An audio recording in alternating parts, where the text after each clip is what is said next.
Good afternoon. EB Nash series की जो अगली दवा है वो है सिक्यूटाविरोसा। सिक्यूटाविरोसा सारे जूनियर्स और सीनियर्स तो प्रैक्टिस कर ही रहे हैं, चिर परिचित होंगे क्योंकि ये आए दिन हमारे क्लिनिक में यूज़ होता है। सिक्यूटाविरोसा के साथ एक बहुत ही ख़ास बात है कि इतिहास जुड़ा हुआ है।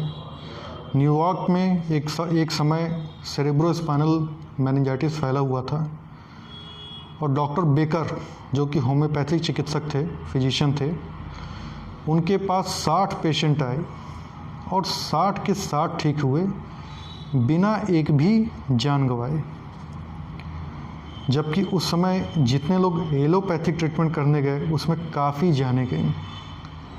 डॉक्टर बेकर इसको कन्वर्जन के लिए या फिर सेरेब्रोस्पाइनल मेनिंजाइटिस के लिए ऑलमोस्ट स्पेसिफिक दवा मानते हैं।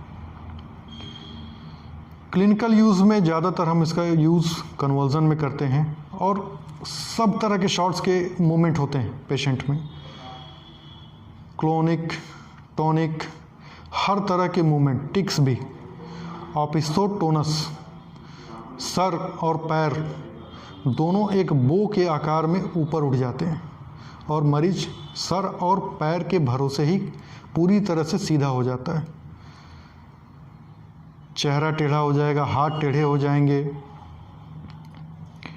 इसका यूज़ जो शब्द दिया गया वो है वायलेंट कन्वर्जन। वायलेंट चाहे वो किसी भी तरह का हो, पिपेरियल कन्वर्जन हो तब भी, अगर वो वायलेंट है तो सिक्यूटाविरोसा सोचने की दवा है। बच्चों में जो दांत निकलता है या फिर कीड़ी की शिकायत हो और उनको कन्वर्जन आ रहा है, आपने सीना दिया, सीना काम नहीं किया, तो उसके बाद जो नेक्स्ट दवा है जो इसको फॉलो करती है वो है सिक्यूटाविरोसा।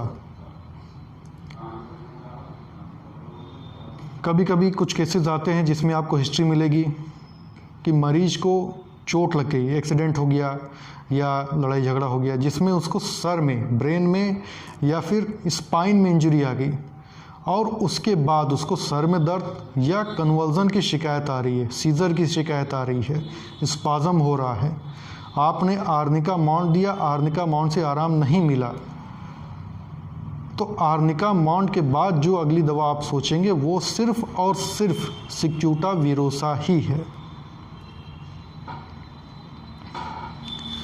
इसमें मरीज हर तरह के गेस्चर बनाता है, चेहरा टेढ़ा कर देगा, हाथ पैर, आप उसको देखेंगे तो चारों तरफ से वो टेढ़ा मेढ़ा दिखाई देगा अटैक के दौरान। और जो लास्ट में इसका सिम्टम है, और वो क्लिनिकली ये सिम्टम हजारों बार प्रूव हो चुका है, एक्जिमा कैपिटिस, एक तरह का स्किन इरप्शन जो ऊपर से क्रस्ट बनाता है और एक के बाद एक होता चला जाता है, एक ठीक होगा दूसरा होगा और फिर धीरे धीरे वो एक बड़ा सर्कल बना लेता है। डॉक्टर नैश ने केस भी एक्सप्लेन किया है अपनी बुक में, जिसमें एक औरत थी जो 10 साल से सर के एक्जिमा कैपिटिस से परेशान थी। ऐसा लग रहा था जैसे उसने भूरे रंग का टोपी पहन रखा हो, पूरा सर उसका कवर था और डॉक्टर नैश ने उसको सिक्यूटाविरोसा 200 दिया और उससे कुछ ही दिनों के अंदर वो मरीज पूरी तरह से ठीक हो गई। ये है ब्यूटी इस दवा की। तो ये थी सिक्यूटाविरोसा। Thank you.